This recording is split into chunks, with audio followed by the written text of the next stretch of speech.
This is IGN. Coming up, James Gunn talks Superman and why it's doing better domestically than internationally. This is an IGN Daily Update special. It's no secret that Superman's box office is soft internationally, at least compared to its big success domestically. So why is the movie performing better in North America? James Gunn has a number of theories.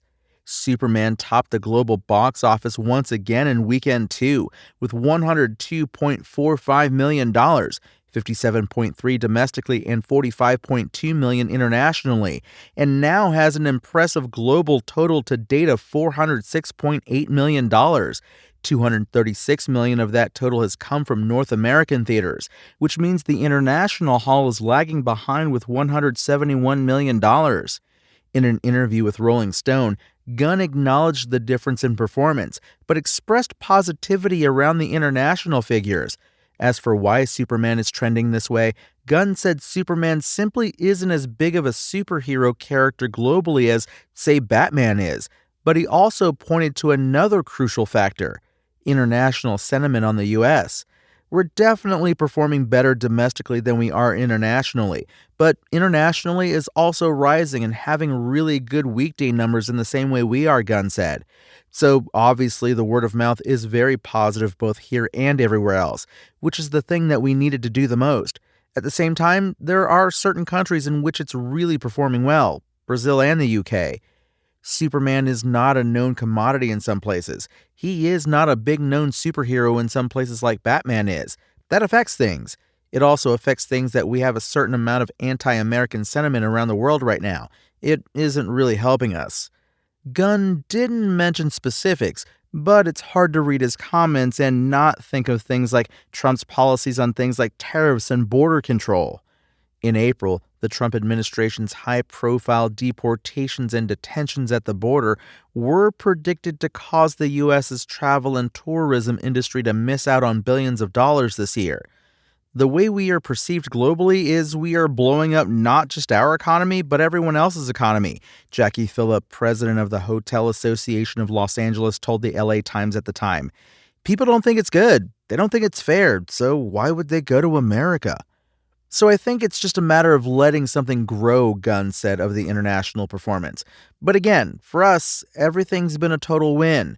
Having the movie come out and be something that has been embraced by people everywhere, this is just the seed of the tree that DC Studios co-CEO Peter Safran and I have been watering for the past 3 years. So to be able to have it start off so positively has been incredibly overwhelming. For his part, Gunn has said rumors surrounding exactly how much money Superman needs to make in order to be considered successful are wide of the mark. In a profile of Superman actor David Corenswet published on GQ, Gunn downplayed the box office pressure on the movie. This is not the riskiest endeavor in the world, Gunn said. Gunn then called the $700 million figure that had been touted online as the minimum Superman needs to make during its theatrical run to avoid flop status as just complete and utter nonsense, but admitted there is of course some pressure on the movie to deliver for Warner Brothers. Is there something riding on it? Yeah, but it's not as big as people make it out to be, Gunn said. They hear these numbers that the movie's only going to be successful if it makes $700 million or something, and it's just complete and utter nonsense. It doesn't need to be as big of a situation as people are saying.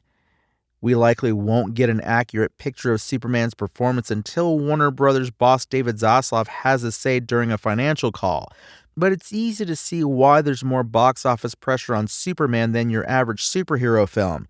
It is, after all, kickstarting Gunn and Peter Safran's rebooted DCU, which already has a number of eye-catching follow-ups in the works.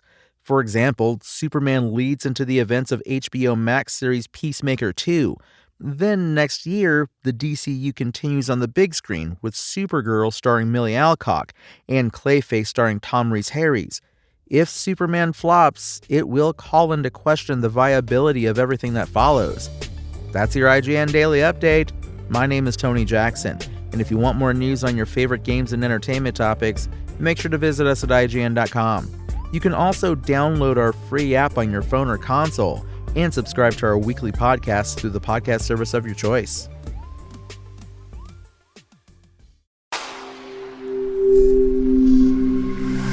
spoken layer.